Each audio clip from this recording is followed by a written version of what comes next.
Saya ini kalau lagi dari kampus selalu pulang larut malam. Bukan ada mata kuliah tambahan, melainkan nongkrong-nongkrong gak jelas dengan refreshing dengan teman-teman.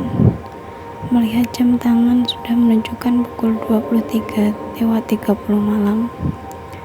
Saya dan ketiga teman saya, sebut saja namanya Ivan, Rizky, dan Sony, memutuskan untuk pulang. Dan seperti biasa, saya dan Sony selalu bareng karena jalur ke rumah saya searah dengan jalur ke rumahnya. Kami berdua menggunakan sepeda motor masing-masing. Di awal perjalanan menuju pulang, kami menjalankan motor beriringan satu sama lain. Malam kali ini ditemani hujan rintik-rintik yang dinginnya cukup menembus jaket dan membuat saya menggigil. Tiba-tiba Sony menyingkirkan motornya dan mengajak saya untuk mampir bila ada warung nanti. Karena kami memang belum makan sejak tadi siang. Setelah saya menyetujui, kita pun kembali jalan dan saya jalan di belakang Sony. Di perjalanan yang sepi ini hanya ada beberapa pengendara. Sebenarnya malam ini malam yang aneh. Biasanya saya pukul jam 00.30 saja tak sepi seperti ini. Walaupun hujan rintik-rintik, masih ada orang yang berlalu lalang. Namun saya tertepiskan pikiran itu. Mungkin itu hanya perasaan saya saja. Sialan, malam ini memang begitu dingin sekali. Saya kurangi kecepatan motor karena dingin yang membuat konsentrasi saya buyar saat mengendari motor. Tiba-tiba Sony yang di depan saya berhenti. "Kenapa Son, motor lu?" tanya saya kepada Sony. "Tadi gue gak lihat ada polisi tidur gede banget, gue hantam aja. Makanya gue berhenti untuk ngecek, takut kenapa-napa nih motor," jawab Sony. "Polisi tidur? Setahu gue ini jalan gak ada polisi tidurnya. Dan gue dari tadi di belakang lu juga gak lihat tuh ngehantam apapun," seru saya. Dan hal ini membuat kacau pikiran saya. Apa yang terjadi dan apa mungkin Sony hanya bercanda? Sony gak mungkin bercanda karena setahu saya dia itu orangnya kalem dan untuk bercanda pun jarang sekali. Setelah Sony mengecek motornya, kita kembali ke jalan. Saya melihat-lihat sekitar, ternyata hanya saya dan Sony saja yang berada di jalan malam itu. Dan itu membuat saya heran dan penasaran. Tak lama dari kejauhan, samar-samar lampu 5 watt, dan begitu semakin dekat, itu ternyata sebuah warung. Warung itu tepat di sebelah kiri sebuah baliho atau papan iklan besar yang masih kosong. Belum ada iklan yang terpampang. Akhirnya Sony dan saya berhenti dan hampir mampir ke warung tersebut. Pas saya turun dari motor, tiba-tiba saya tersandung papan kilometer yang tingginya selutut dan cukup membuat kaki saya sakit. Ya sudahlah, faktor dingin dan sedikit kecapean membuat saya gak melihat adanya papan kilometer itu. Kami berdua masuk ke warung tersebut.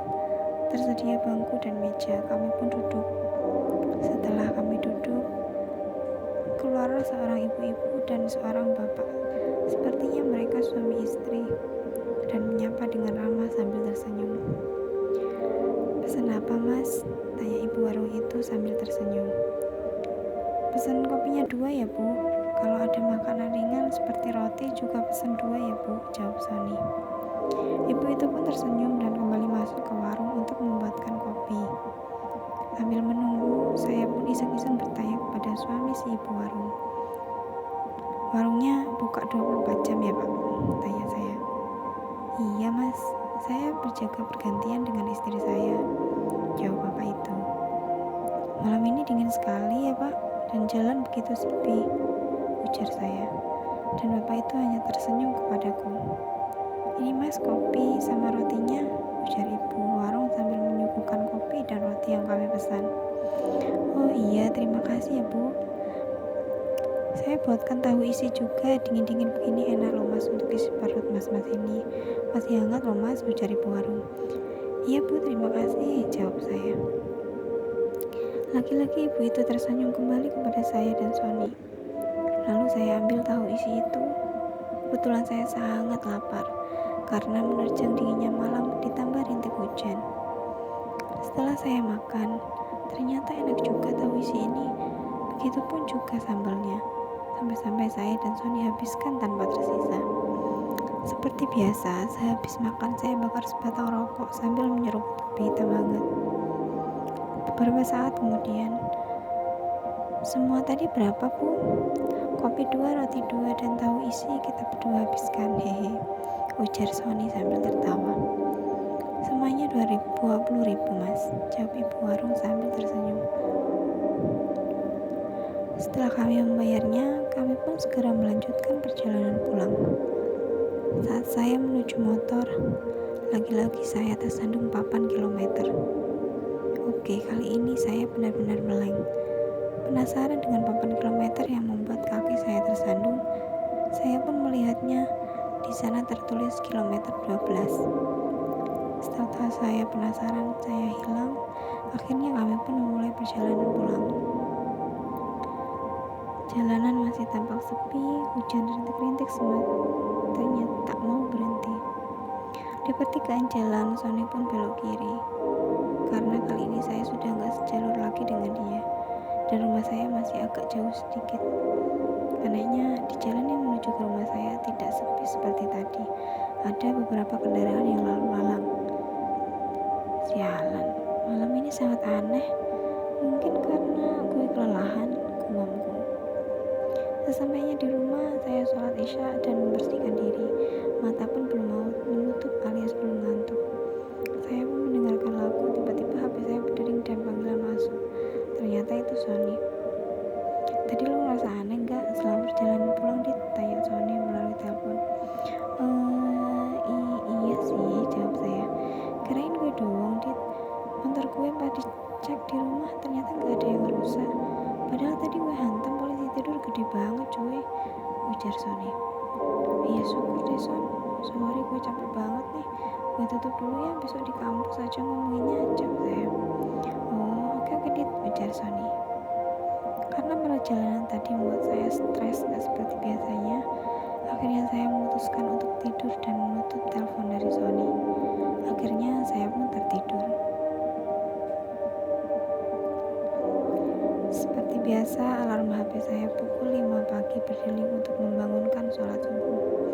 Mata terasa berat untuk melek, namun betapa kagetnya saya karena terlihat samar-samar bapak dan ibu warung itu sekarang tengah berdiri di sudut kamar saya dengan muka pucat dan tanpa ekspresi.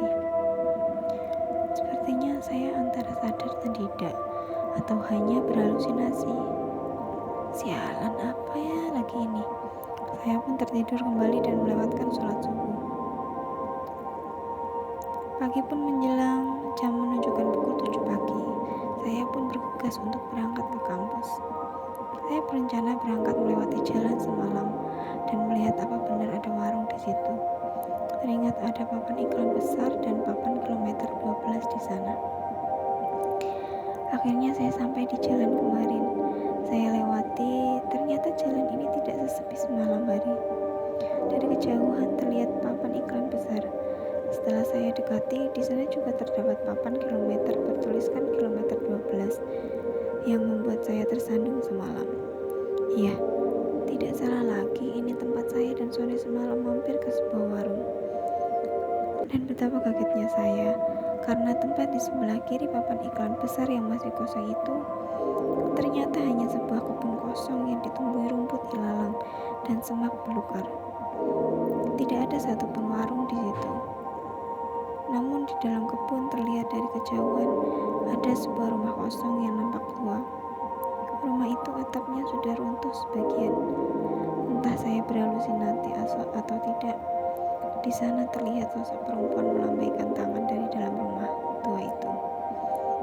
Dengan jelas saya lihat rambutnya panjang, bergaun putih. Wah, itu membuat saya gemetar dan saya cepat-cepat starter motor untuk segera pergi dari tempat itu. Karena saya belum sarapan dan gemetaran akibat hal sialan tadi, akhirnya saya berhenti di tempat jualan nasi uduk. Bu, nasi uduknya 1 ya, ujar saya. Iya, Mas. Jalan sekitar sini pun sangatlah ramai. Apa mungkin bila malam hari sepi sekali ya, Bu? Gumam saya dalam hati. Ini Mas nasi uduknya. Ibu itu memberikan nasi uduk pesanan saya. Iya, terima kasih Bu, jawab saya. Rasa penasaran membuat saya bertanya kepada ibu itu. Bu, apa kalau malam jalanan ini sepi sekali? Tidak ada kendaraan yang lewat sama sekali, tanya saya. Oh, tidak dek. Kalau malam di sini lumayan ramai, apalagi ditambah truk-truk. Biasanya muatan diperbolehkan jalan di atas jam 10 malam, jawab ibu itu. Oh, begitu ya Bu. Kenapa Mas? Kok Mas pucat begitu? Sedang sakit ya? Tanya ibu itu. Dan akhirnya saya pun menceritakan kejadian yang semalam saya dan Sony alami. Dan ibu itu kemudian menjelaskan. Dulu di kilometer 12 itu ada sebuah truk yang menabrak warung. Dan warung itu hancur tak berbentuk, menewaskan pemilik warung tersebut, yaitu pasangan suami istri.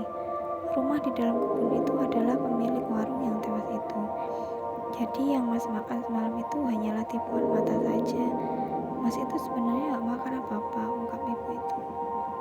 Saya sering melewati jalan sini, tapi baru kali ini merasakan seperti semalam, ujar saya. Iya, kemana-mana banyakin doa ya Mas, timpal ibu itu. Setelah mendengar penjelasan ibu warung, saya pun rasanya ingin pingsan. Berarti penampakan di